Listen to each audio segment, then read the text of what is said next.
Cell ఉందా? ఉందా? మరి నీ సెల్ ఎందుకోలేదు? రేపటి బీసీ పార్టీలో ఓసీ సెల్ కూడా ఉంటుంది. ఓసీ సెల్ కూడా ఉంటుంది. మీరు మా జాతులను ఎన్ని రకాలుగా అవమానాలకు గురి చేసిరో బదలాలేంగే, పక్కా తీర్చుకుంటాం. ఇక ఈ మాటలు రాజ్యాధికారం వైపు చెప్తే తీన్మార్ మల్లన్నని మొన్న హత్యాయత్నం చేసిరు నా పైన. తీన్మార్ మల్లన్న చచ్చిపోతే బీసీ ఉద్యమం ఆగిపోతుందని వాళ్ళ ఆలోచన. వాస్తవానికి తీన్మార్ మల్లన్న ఏం చెప్పిండా? అమ్మా నీకు మాకేం సంబంధము, మీ జాతులకు మా జాతులకు కన్సంపొత్తు లేదు మనసంపొత్తు లేదు కదా అని చెప్పినాము. మా ఇందిరక్క చెప్పాలి అంటామా లేదక్క? ఊర్ల పొంటి కన్సంపొత్తు మనసంపొత్తు అనేది మాట్లాడతామా లేదా సామెత? మా ఆమె దొరసానే, ఆమెకి ఎట తెలుస్తుందా? మన మంగళోళ్ళ తల్లి ఆవేదన తెలుస్తుందా ఆమెకు? మన సాకలోళ్ళ తల్లి ఆవేదన తెలుస్తుందా? మన గౌండ్ల తల్లి సంస్కృతి దొరసానికి ఎట తెలుస్తుందా? తెలియదు కదా. అందుకోసమే తీన్మార్ మల్లన్న మీద ఈ మా పొత్తు సంగతి ఏమో కానీ కొత్త పొత్తు బయటపడ్డది. దాంతో కొత్త పొత్తు బయటపడ్డది. అసలు కల్వకుంట్ల కవిత కాంగ్రెస్కి ఏం సంబంధం? ఆ పొత్తు బయటపడ్డది. ఈ పొత్తు ఏమో కానీ ఆ పొత్తుల మీరుండి నేనేమన్నానా? పోని కంచం పొత్తున్నదా, మీకు మాకు మంచం పొత్తున్నదా, బియ్యం పొత్తున్నదా అనేది మాట. నేను లేదనే అంటే నేను అన్నదే లేదని. మరి ఉంది కావాలని మీరంటే మేము ఏం చేయాలి? మేము ఎట్లా పడితే అట్లా పోయేటోళ్ళమేనా? మేము ఎట్లా పడితే అట్లా ఎవరితో పడితే వాళ్ళతోటి బియ్యం పొత్తులు పొందుతామా? పొందాం కదా. అందుకోసమే మీ ఇంటి మీద కాకి మా ఇంటి మీద ఆలితే కాల్చి పారేస్తాం తప్ప మీతో సోపతి ఉండదు మాకు. మీరు ఇలా ఆమెనట 72 గంటల దీక్ష చేస్తుందట. వద్దు తల్లి 700 రోజులు చేయి. నిన్ను ఎవడొద్దు అన్నాడు? మీ నాయన 9 రోజులు చేసి మా కొంపలు ఆర్చిండు 10 ఏళ్ళు.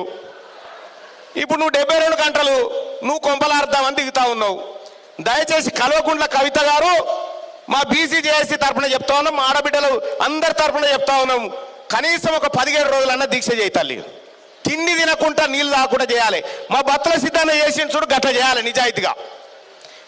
మీ నాయన నీమ్స్లో ఉంటే కొంగుసాటుకు ఇడ్లీలు తీసుకపోయి తినిపించిన మహానుభావుడు ఆలివి నువ్వు. ఈ దీక్షలు నువ్వు చేస్తా అంటే నీ ఎన్ని లలిత కళలు ఉంటాయో ఆ దీక్షలో మాకు తెలివయా? నీమ్స్ దవాఖానలో జరిగింది కదే కదా. సరే, ఈ ఉద్యమంలో బీసీలు అధికారంలోకి రావడానికి నేను ఆత్మ బలిదానానికి సిద్ధంగా ఉన్నాను కవిత గారు ప్రకటించినా మాకే ఇబ్బంది లేదు, మాకే బాధ లేదు. ఎందుకంటే 1200 శరీరాలు మన వాళ్ళకి ఇచ్చినాం, మనకు వాపస్ రావాల్సి ఉంది చాలా ఇంకా. కాబట్టి ఈ బీసీ ఉద్యమంలో ఎవరైతే నిజాయితీగా ఈ బీసీ ప్రజల కోసం వాళ్ళ జీవితాలు మార్చడం కోసం ముందుకొస్తారో వాళ్ళందరి ఇళ్ళ దగ్గరికి పోయి వాళ్ళ కాళ్ళు కడిగి నెత్తిల చల్లుకోనైనా వాళ్ళని ఉద్యమంలోకి తీసుకొస్తాం. ఎవరైతే ఈ బీసీల ప్రయోజనాలు తాకట్టు పెట్టి అగ్రవర్ణాల దగ్గర వాళ్ళ మోచేతి నీళ్లు తాగకుండా కూర్చుంటారో వాళ్ళని రాజకీయంగా పుట్టగతులు లేకుండా చేస్తాం. ఈ 2 చేస్తాం. సోదరులారా, ఇక బీసీ మహిళలు ఇప్పటిదాకా సోదరు చెప్పిండ్రు, అక్క చెప్పిందే ఏమని, మహిళలకు రిజర్వేషన్ బిల్లు పెట్టిరు. మరి మహిళలకు రిజర్వేషన్ బిల్లు అయితే మన మహిళలు ఉన్నారా? అలా బీసీ మహిళలు ఉన్నారా? లేరు. మరి బీసీలకు రిజర్వేషనే లేదా? అక్క చెప్పింది కరెక్టే.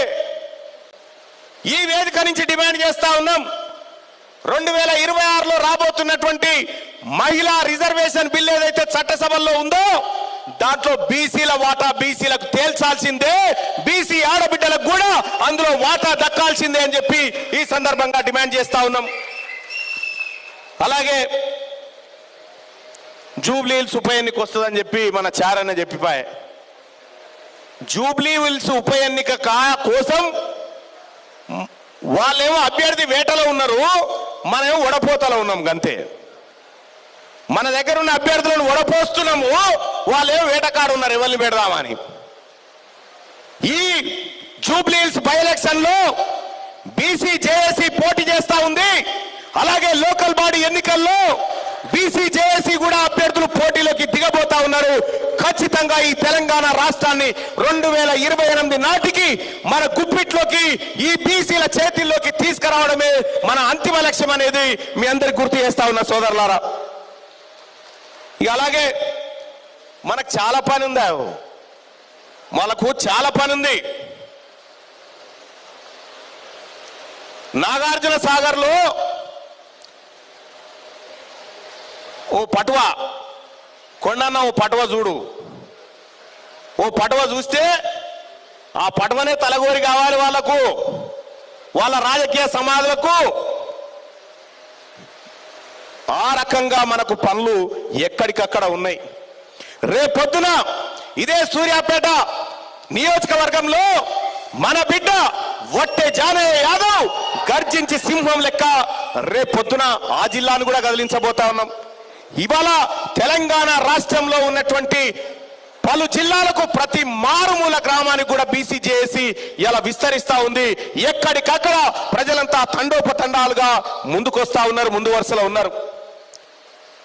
ఈ కోఆర్డినేషన్ కమిటీ చైర్మన్ గారికి, అలాగే వేదిక మీద ఉన్నటువంటి కోర్ కమిటీ సభ్యులకు కూడా చెప్తా ఉన్నా, బీసీలు అంటేనే పెద్ద సంఖ్యలో ఉంటారు కాబట్టి ఈ సంఖ్యను ఎక్స్పాండ్ చేయండి, ఈ కోర్ టీంని ఎక్స్పాండ్ చేయండి, ఇంకా ఎక్కువ మందిని దీంట్లోకి ఎక్స్పాండ్ చేసి తీసుకొని అందరి సమాలోచనలు ఒక వేదిక మీదకి తీసుకురావాల్సిందిగా కోరుతా ఉన్నాం. అలాగే తీన్మార్ మల్లన్న టీం సభ్యులు ప్రతి జిల్లాలో బీసీ ఉద్యమాన్ని భుజాన వేసుకొని ముందుకు తీసుకుపోతారు. దానికోసం వాళ్ళందరూ కూడా సమాయత్తం అవుతా ఉన్నారు. వాళ్ళను కూడా సముచితమైనటువంటి పదవులు ఇచ్చి గౌరవించి బీసీ జేఏసీ వాళ్ళను కూడా ముందుకు తీసుకుపోవాల్సిందిగా కోరుతా ఉన్నా. అలాగే సోదరులారా, ఇవాళ ప్రధానమైనటువంటి అంశం ఏంటంటే Teenmaar Mallanna team, BC JAC ఈ రెండింటిని కలపాలనేది ప్రధానమైనటువంటి ఉద్దేశం. రేపు పొద్దుగాలంటారు మీ టీమునే కలపలేదు నువ్వు బీసీ జేఏసీలో, రేపు మమ్మల్ని కలుపుతావా అనేటువంటి మాట రాకుండా మన ఇంటి దగ్గర నుంచే ప్రారంభించిన మీ విలీన కార్యక్రమాన్ని. అందుకోసమే సోదరులారా, ఇక